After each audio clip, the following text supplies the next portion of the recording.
बिस्मिल्लाहिर्रहमानिर्रहीम। अस्सलाम वालेकुम। आज हम स्टार्ट करेंगे अपना नेक्स्ट टॉपिक। हमारा जो नेक्स्ट टॉपिक है, हमने पावर सीरीज पहले पढ़ी थी और अब हमने उसका theorem read out statement read out की थी, प्रूफ नहीं किया था। तो हम स्टेटमेंट को दोबारा से रीड आउट करके अच्छी तरह से समझने की कोशिश करते हैं और अपने प्रूफ की तरफ चलते हैं। थ्योरम की स्टेटमेंट क्या कहती थी कि आपके पास के पावर सीरीज हैं और फंक्शन ऑफ एक्स है ए एन समीशन। सीरीज जो होती है ना, उनके साथ समीशन का साइन आता है, मैंने आपको पहले भी बताया है।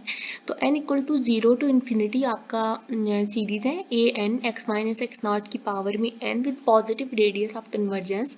उसका रेडियस जो है वो पॉजिटिव है। उसके अलावा r is continuous and differentiable in its interval of convergence. तो r जो है वो आपका कंटिन्यूस भी है और डिफरेंशिएबल भी है अपने इंटरवल ऑफ कन्वर्जेंस में। और उसका इंटरवल ऑफ कन्वर्जेंस क्या होता है, किसी भी इस तरह पॉजिटिव रेडियस जिसका हो और उसका इंटरवल ऑफ कन्वर्जेंस जो है वो x जो है वो हमेशा किससे बिलोंग करता होता है, x नॉट माइनस r से। यहाँ पे थोड़ा लिख लेते हैं, x हमेशा बिलोंग करता है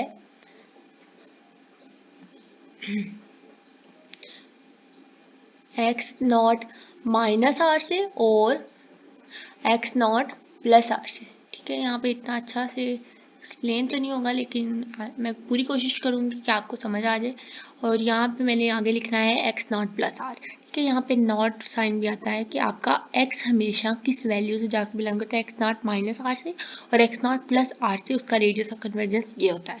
फिर वो कहता है और इसका डेरिवेटिव लें term by term. Term by term क्या होता था कि अगर आपको याद हो टर्म बाय टर्म, तो टर्म बाय टर्म कहते थे कि आपने उसका फर्स्ट डेरिवेटिव लेना है। फर्स्ट डेरिवेटिव लेने से उसका, देखिए अगर मैं यहाँ पर डेरिवेटिव लेना स्टार्ट करूँ, n इक्वल टू 0 से ये टर्म स्टार्ट होती थी। जब मैंने n इक्वल टू 0 पुट किया तो मेरे पास पहली टर्म जो आएगी वो आएगी ए 0 प्लस फर्स्ट टर्म का डेरिवेटिव लेंगे तो आपके पास जो नेक्स्ट टर्म जो आएगी उसका डेरिवेटिव हो जाएगा इस तरह से। ठीक है, पर n की पावर में -1 आ जाएगा और ये सारी टर्म आ जाएगी। फिर देखें जब हम सेकंड टर्म का ये हमारे पास फंक्शन का फर्स्ट डेरिवेटिव आया।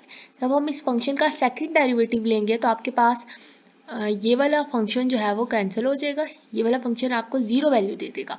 फिर आप नेक्स्ट फंक्शन पे जाएंगे तो आपके पास यहाँ पर नेक्स्ट वैल्यू आ रही होगी n की, तो आपके पास यहाँ पर जो नेक्स्ट फंक्शन के सेकंड डेरिवेटिव में आएगा फिर वो a1 आएगा। फिर इसी तरह जब आप थर्ड डेरिवेटिव लेंगे तो a1 कैंसिल हो जाएगा। इसी तरह आप आगे जाते जाएंगे तो आपका कांस्टेंट टर्म जो है वो ख़त्म होती जाएगी और आपके पास एक दफ़ा एट द एंड फंक्शन का फर्स्ट डेरिवेटिव लेने से उनके पास ये टर्म आए। एट द एंड उनके पास सिर्फ nth टर्म बाकी बच जाएगी। और देखिए वहाँ पर n equal to 0 to infinity था, ये मैंने लास्ट लेक्चर में भी थोड़ा एक्सप्लेन किया था। तो n equal to 1 to infinity हो गया, वो इसलिए हो गया कि जब डेरिवेटिव लेंगे तो ये a नॉट तो कैंसिल हो जाएगा। जब a नॉट कैंसिल हो जाएगा तो आप कहेंगे कि आपकी ए नॉट कैंसिल होने से आपका एन का इंडेक्स जो है वो शिफ्ट हो जाता है। अब देखिए हमने इसका डेरिवेटिव लिया n a N x minus x naught और एन में से एक माइनस, तो आप which can also be return as, अगर आप इसको ऐसे लिख लें या ऐसे लिख लें, की बात है। हमने यहाँ पर n को n+1 से रिप्लेस कर दिया। ओके, n की रिप्लेसमेंट में n+1 a सब्सक्रिप्ट में n+1 x minus x naught और n-1 था। देखें यहाँ पर x की पावर में n-1 था। जब मैंने इसको रिप्लेस किया तो देखें n माइनस, हमने n+1 से रिप्लेस कर रहे हैं n को, तो n की जगह पर हम लिखेंगे n+1 और ये -1 वाला आगे एज इट इज -1। और ये इतना अच्छा से नहीं हुआ, ये 1 और ये -1 कैंसिल हो जाएंगे और आपके पास सिर्फ इसकी पावर में n बच जाएगा, तो x माइनस एक्स नॉट की पावर में n। होप तो आपको समझ आ गई। This series has radius of convergence r, और इन सीरीज का रेडियस ऑफ कन्वर्जेंस जो है वो हमेशा r होता है। बहुत इंपॉर्टेंट MCQs है कि इन सीरीज का रेडियस ऑफ कन्वर्जेंस हमेशा r होता है। अब हम इसके प्रूफ की तरफ चलते हैं। प्रूफ में उन्होंने क्या कहा है कि चेक कर लेते हैं जी प्रूफ। अच्छा जी, प्रूफ है आपके पास। लिमिट, हमने ये अभी अभी एक स्टेटमेंट ऊपर देखी थी इससे पहले वाले लेक्चर में कि लिमिट सुप्रीमम ऑफ an की पावर में n, कुछ इस तरह की लिमिट थी। चेक कर लेते हैं ताकि आपको याद आ जाए। आगे आई थिंक सो। जी, ये वाली लिमिट जो भी हमने देखी थी कि limit supremum of a N की पावर में 1/n 1/r के इक्वल होता है फॉर द पावर सीरीज। आपके पास ये वाली कोई इस तरह की कोई सीरीज है, कोई इस तरह की इक्वेशन है, तो उसके लिए आपके पास उसका रेडियस ऑफ कन्वर्जेंस इस तरह से आता है एक्सटेंडेड रियल नंबर सिस्टम में। तो देखें, अगर हम नेक्स्ट चलते हैं कि हम इस एग्जाम्पल के थ्रू मैं आपको बताना चाह रही थी असल में कि ये किस तरह से हो गया है। अच्छा जी, ये लिमिट सुप्रीमम n प्लस वहाँ पर था ना, लिमिट सुप्रीमम ए एन की पावर में 1/n। तो देखिए हमारे पास limit supremum of n plus 1 A N की पावर में 1/n। तो अगर हम फंक्शन को ए एन प्लस 1 लिखें, वो हमेशा ए एन के इक्वल आता है। मैं यहाँ पे क्या कह रही हूँ कि अगर मेरे पास लिमिट सुप्रीमम यहाँ पर ए एन प्लस 1 होगा ना, अगर यहाँ पर ए एन प्लस 1 होगा, तो वो हमेशा limit supremum of a N की पावर में 1/n के इक्वल होगा। तो यहाँ पे भी वो यही बात कह रहे हैं कि limit supremum of a n plus 1 और ए एन की पावर में 1/n, ये दोनों आपस में इक्वल होते हैं। अब ये जब जब ये ए एन प्लस 1 और ए एन इक्वल होते हैं, तो फिर हमने इस वाले सिस्टम को इस तरह से लिख लिया। किस तरह से लिखा, देखेंगे होल की पावर में 1/n था, n प्लस 1 के ऊपर भी 1/n सेपरेट कर लिया, ए एन के ऊपर भी 1/n को सेपरेट कर लिया है। जब सेपरेट कर लिया, उसके बाद हमने इसकी लिमिट भी सेपरेट कर ली। लिमिट सेपरेट की है n प्लस 1 की पावर में 1/n, फिर यहाँ पे भी इसकी जो है वो लिमिट भी सेपरेट कर लिया। अब देखें यहाँ पर आपने क्या करना है कि एक्सपोनेंशियल भी लेना है और लॉग भी लेना है। लेकिन ये देखें, ये वाली चीज़ तो अभी अभी मैंने आपको ऊपर जब मैं लेके गई थी तो हमने देखा था कि ये वाला पूरा फंक्शन मेरे पास 1/r के इक्वल था। आपने अभी अभी ऊपर देखा कि ये फंक्शन 1/r के इक्वल है। अब आपने सिर्फ किस फंक्शन के ऊपर एक्सपोनेंशियल भी लेना है और लॉग भी लेना है, इस फंक्शन के ऊपर आपने एक्सपोनेंशियल भी लेना है और लॉग भी लेना है। Limit n tends to infinity, exponential भी लिया, लॉग भी लिया। अब मैं यहाँ पर लिख कर बता दूँ ताकि आपको थोड़ा समझ आ जाए।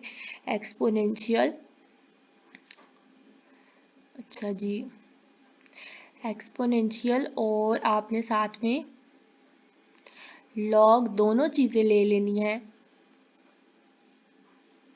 लॉग लिखेंगे और आपने साथ में लिखना है n प्लस 1 की पावर में 1/n और साथ में लिमिट आपकी एज इट इज़ आएगी। ठीक हो गया, ये लिखें ताकि मैं आपको समझ आ जाए। टाइम थोड़ा ज़्यादा लग रहा है और वीडियो भी थोड़ी ज़्यादा लंबी हो रही है, तो आप थोड़ा कर लें ताकि आपको अच्छी तरह से समझ आ जाए पेपर में। देखें, जब हम यहाँ पर लॉग की प्रॉपर्टी लगाएंगे तो आपके में इसकी पावर जो है वो स्टार्टिंग में आ जाएगी। आपकी प्रॉपर्टी पावर स्टार्टिंग में आएगी तो 1/n और साथ में log of n plus 1/n हो जाएगा और एक्सपोनेंशियल साथ में एज इट इज़। फिर उन्होंने यही बात लिखी है लॉग n प्लस 1 और ये 1/n स्टार्ट में। जब ये इससे मल्टीप्लाई होगा तो ये इसके उन्होंने डिनोमिनेटर में लिख दिया और साथ में एक्सपोनेंशियल।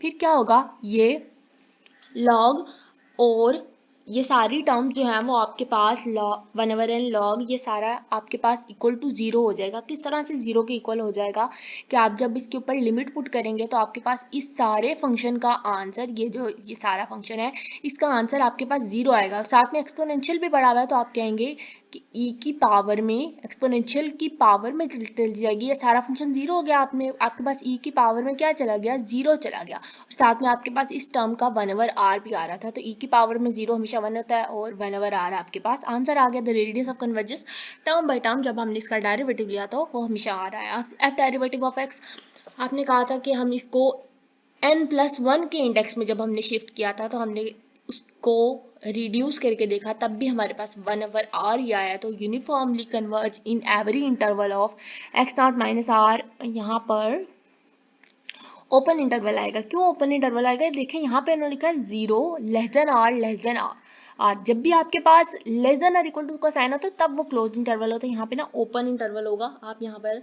जो है वो वैल्यूज को चेंज कर लें। उसके बाद term by term differentiation is valid for the power series and the series. और आपके पास ये सही, आप कोई भी फंक्शन का हमने फर्स्ट डेरिवेटिव लिया टर्म बाय टर्म से, सेकंड डेरिवेटिव लिया, थर्ड लिया, तो आपका फंक्शन हमेशा उस r वैल्यू के लिए यूनिफॉर्मली कन्वर्ज होगा। और अगर आप उस x0 में से r को निकाल दें, x0 में से r को ऐड कर दें, तब भी आपका फंक्शन यूनिफॉर्मली कन्वर्ज करेगा।